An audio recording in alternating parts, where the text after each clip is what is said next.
Hello everyone, welcome to my channel. Today's own is from Military Rated. It's been long we checked out anything from Military Rated, honestly, because most of their videos now, I have to do research properly before shooting the video. So I don't be giving you what I don't really understand. So this one is titled, Europe has had enough of Trump, Vladimir Grifters. Yeah. If you're excited for today's video, give me a like and let's get straight into it. In the chaotic month since Donald Trump assumed office, he appointed cabinet members who, aside from spreading conspiracy theories and calling Trump Hitler, lacked any real experience.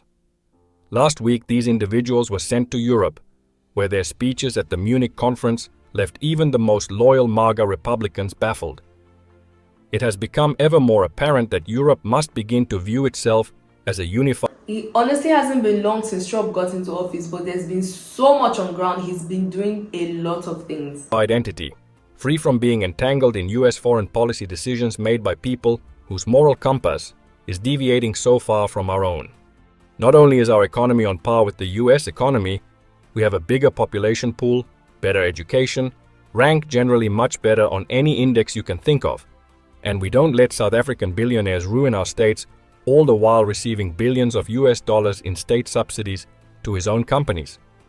I'm Tuomas, a former officer in the Finnish Defense Forces, and in this episode we'll discuss a roadmap for Europe to become the independent superpower it needs to be now that we've got one authoritarian to the east and another emerging in the west who sacrificed the alliances that his forefathers built through blood, sweat and tears in just a month in office. We'll look at how Europe should take command of the European chapter of NATO, what it should do with Ukraine, and lastly how we have to stop being reliant on the 4-year schizophrenic election system in the US. First, let's address the elephant in the room. In his speech the other day in Munich, US Defense Secretary Pete Hegseth all but admitted that they've given away most of their negotiation cards to Putin and Russia before even starting talks. He said Ukraine wouldn't be part of NATO. He said Ukraine must make concessions, and he said that the US will no longer support Europe conventionally. Shortly thereafter, Trump's team said that Europe and Ukraine would not be part of the negotiations. And then Trump himself had to row this back a day later and admitted Ukraine had to be part of the negotiations in some way. And then Pete Hegseth realized what a mistake he'd made and tried to polish the surface of the turd he had uttered a day later. With important US figures quite clearly flip-flopping between improvising America's positions on the spot and the more calm and collected approach of Keith Kellogg and Marco Rubio, I think a line in the sand needs to be drawn. If there ever was a time for European nations to step up and donate to Ukraine, this would be it. While Europe has given more to Ukraine than the US as a whole, there are some countries who are yet to dip very deep into its pockets. Exclude the Baltics, Poland, Czechia, the Nordics, Netherlands and the UK, and there's a lot of countries who frankly could and should do more. Countries who aren't on Russia's borders, who have a lot of gear in storage, should now understand that this is it. Spain, Italy, Germany, to some extent France, Belgium and so forth could and should do more. It is only through force that Ukraine will have a good hand in the negotiations, and ideally at least some of the thousands of armored vehicles in deep storage in France, Spain and Italy need to be refurbished and sent to Ukraine with a matter of urgency.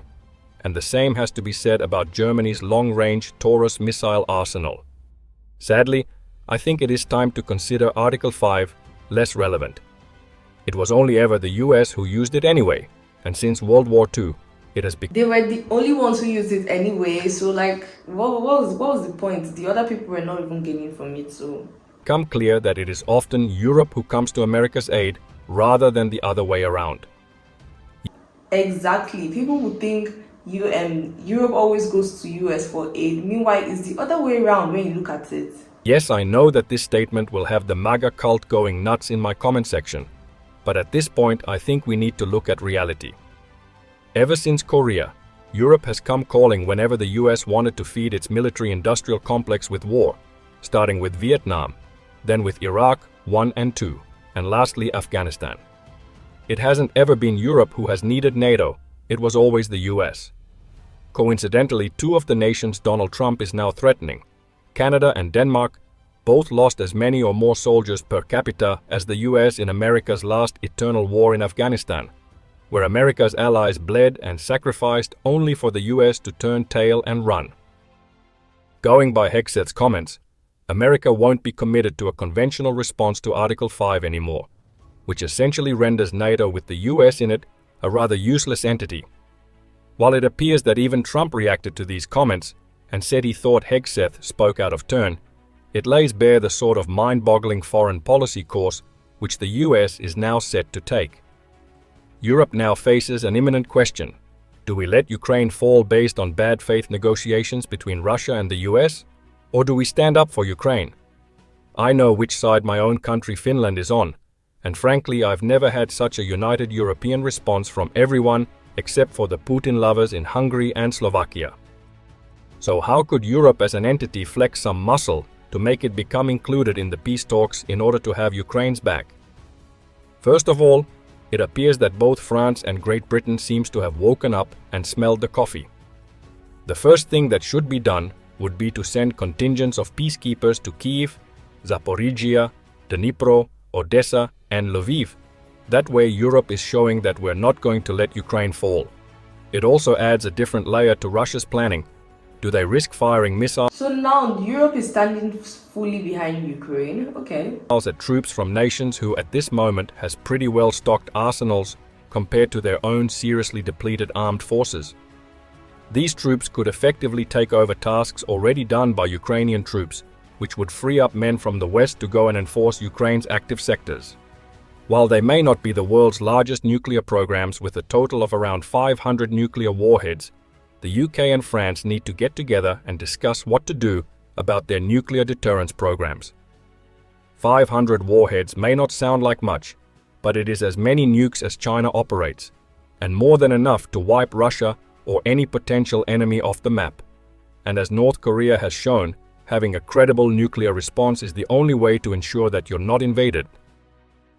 Ideally, I'd like to see a reboot of Sweden's nuclear program too, so that we have 3 nuclear-capable entities in the EU.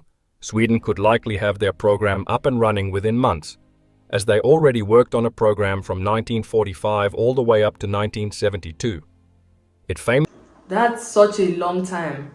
Famously only took France 2 years to develop their program in the 60s. And while I'm sure people will protest, the mere mention of developing nuclear weapons is a deterrence in itself, and the Nordics would likely be a solid, stable part of Europe for another nuclear arms program. Most of all, it is time to up our military spending in Europe.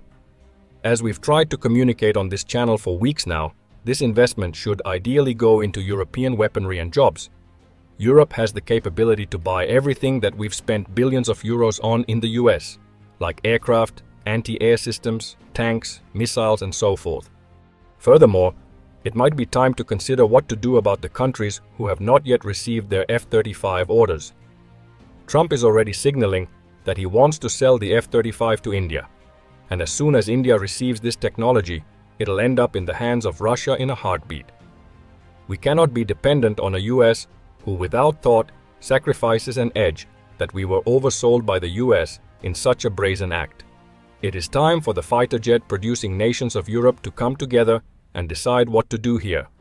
And ideally, in the future, we'll operate 3 European variants. One heavier variant like the Rafale, one lighter variant like the Gripen, and one carrier variant which could be made by the Eurofighter program, rather than relying on delivery from an increasingly unstable and untrustworthy US. It's been a bit of a surreal week.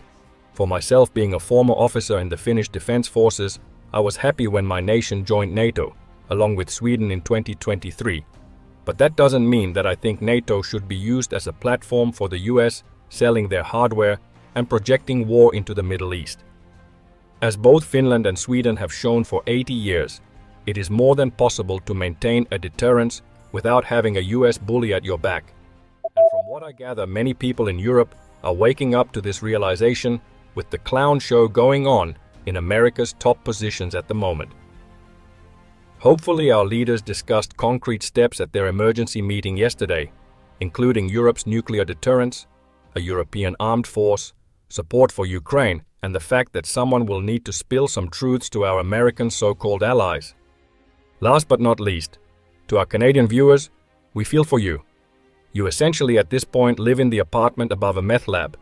Europe is more than willing to deal, trade, and accept you into our cooperative sphere. But I don't envy your location at the moment. Stay strong, and remember that the last time the US and Canada fought a war in 1814, you burned down the Capitol and White House. America will do well to remember its history.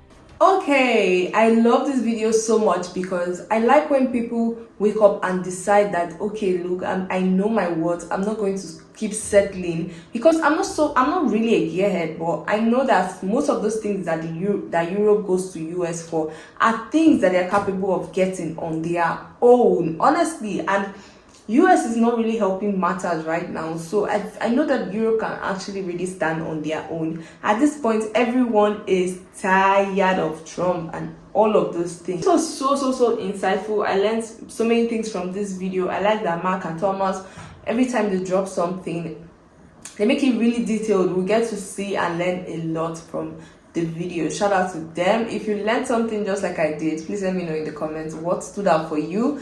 Give me a like, and if you're yet subscribed to this channel, please do so. Support your girl, and I'll see you in my next video.